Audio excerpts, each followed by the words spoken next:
Hello, everyone, and welcome to today's show. Today is Friday, as you all know, and we're gonna delve into some news and politics and some discussions and thoughts that I had over the week.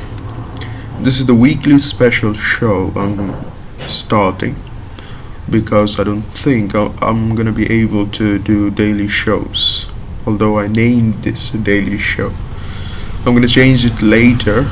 But the main objective here is to discuss what is relevant and to clear some confusions that's widespread among the public. After a few days, I'm planning to do face cam live streams, which would be great.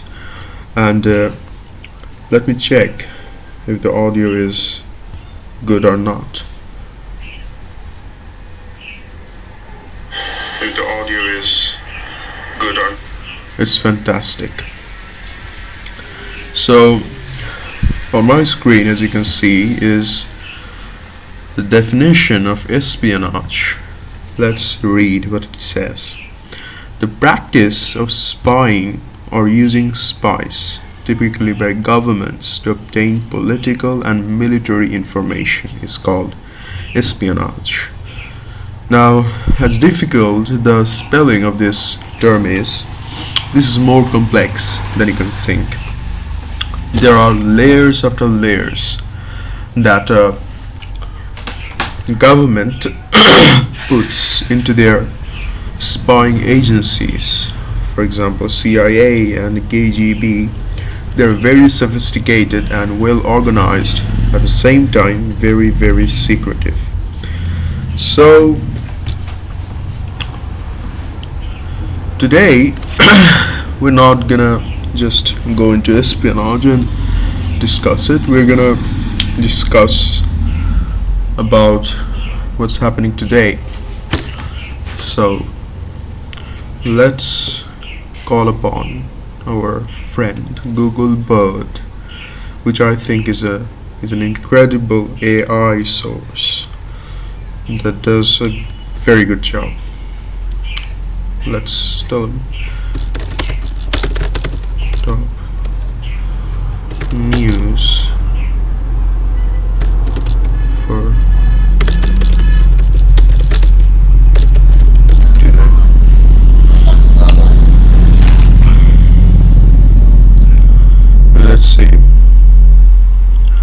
Israel-Hamas conflict, US politics, Apple, shut the fuck up.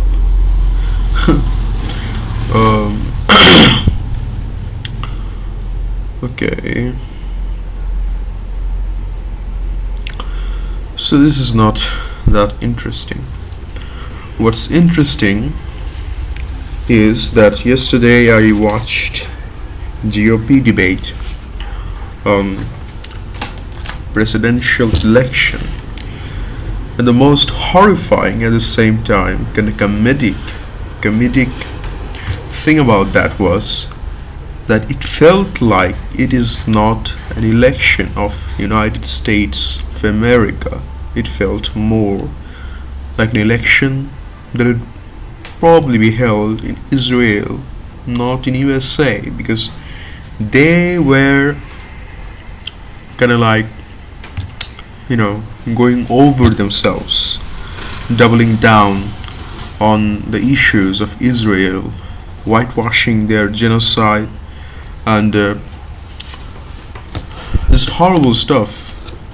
Bunch of warmongers, military industrial complex as bootlickers were there, and they were doing their job pretty good, I would say. Among which I think Vivek Ramaswamy, this guy, I think this guy is the most clever out of them all, because he managed to at the same time satisfy the Israel lobby, which is very strong and powerful, and at the same time he also appealed to the newer generations like me and those who think like me. Joe Rogan watchers, brainwashed youth. He managed to appeal to both sides. He managed to spread war propaganda. At the same time, he stood up partially with his very clever double speaking against the war in some sort of way, not provoking the Israel lobby in USA, at the same time not condemning the genocide that's happening. And this moment, this war, is exposing more charlatans, more mask wearers, more fakers in the truther community who used to say that wars are a mistake. We did mistake. I'm speaking about American apologists who used to apologize for Iraq war and Afghanistan war and etc. But when it came to put them into the test, they failed miserably.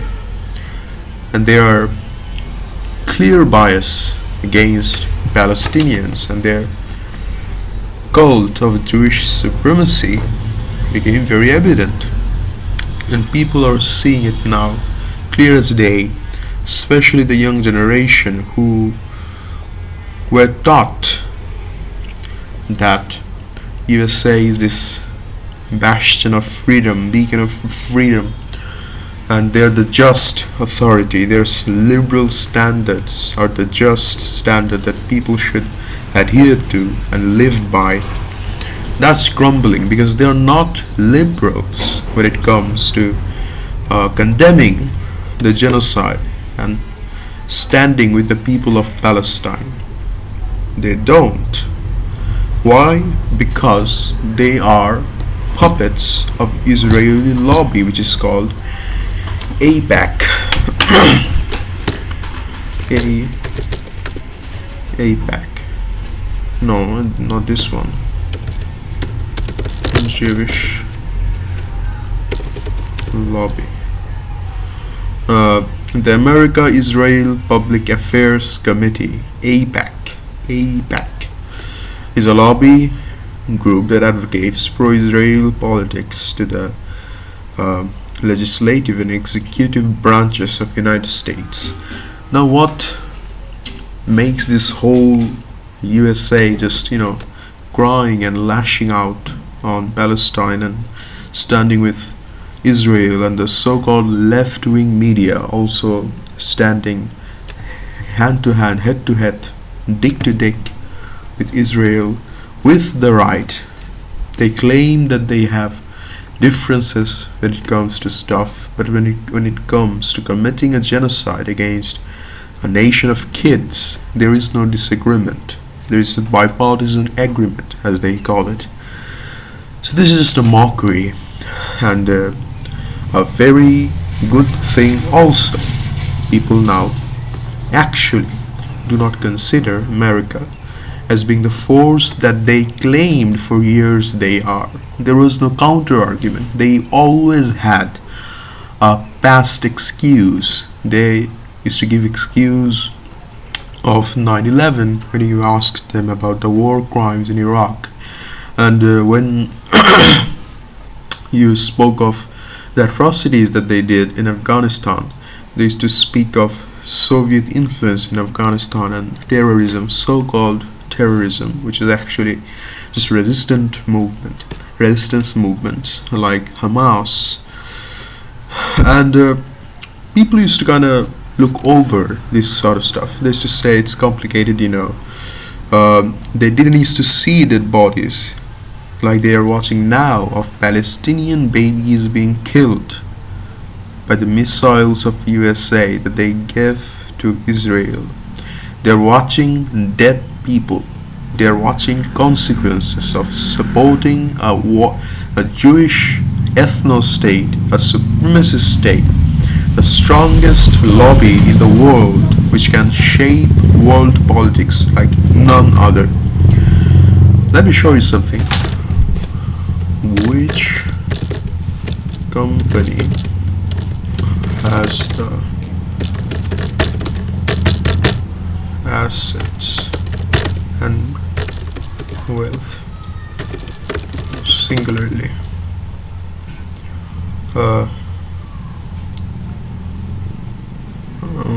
They're calling it UBS, whatever, I don't know. But I think valuation of UBS and BlackRock.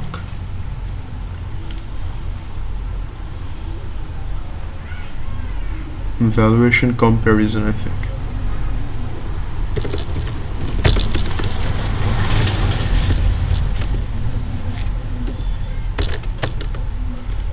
Google Bird is a very helpful thing in these sort of things because it's kind of knows what you are asking and can process it accordingly. So let's see. The point I'm trying to make is, let's say, US and BlackRock are two of the largest financial services companies in the world, but their valuation differ in some important ways. Price to earnings ratio, PE. UBS certainly has a PE ratio of 2.4 while BlackRock has a PE of 3.1. So the PE ratio, price to earnings ratio, is higher for the BlackRock. This means that UBS is trading at a lower valuation relative to the earnings than BlackRock is. Price to book ratio. UBS has PB. Okay. Overall valuation based on these metrics, UBS to be the more effectively valued stock. The PE ratio lower than.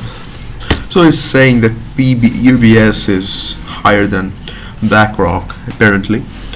And you always have to keep this in mind that these AIs and these Wikipedia pages are highly biased and corrupted by different agencies and lobbies.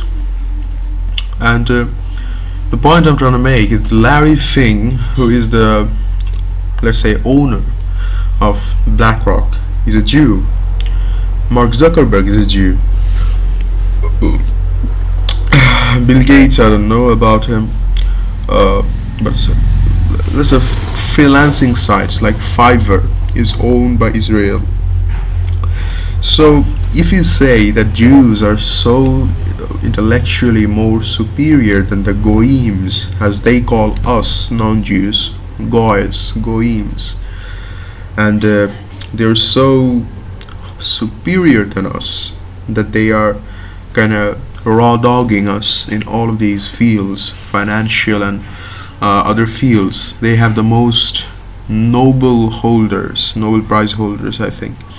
So they are very, very high in these metrics. Now you have to ask that for them to be this level of intelligent, they gotta be different from us, like very, very, very more intelligent than us.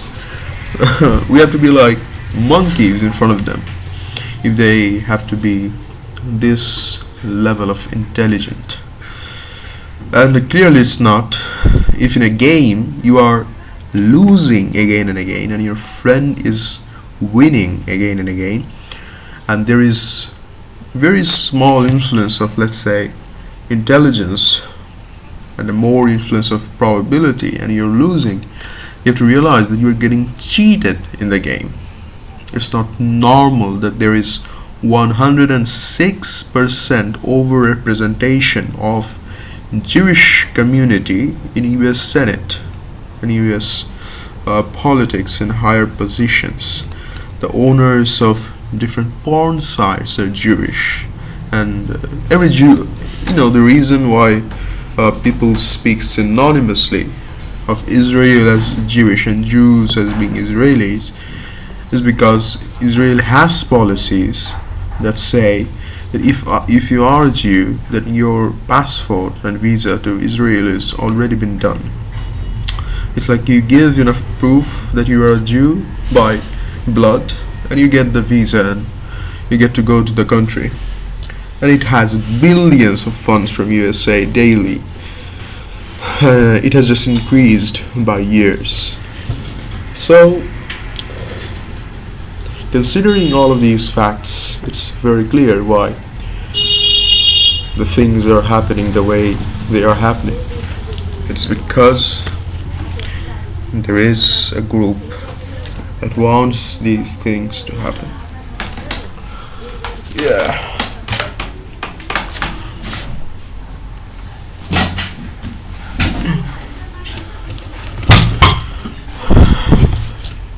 So let's get into the second topic, which is about this video that I watched. Okay, let me end. No.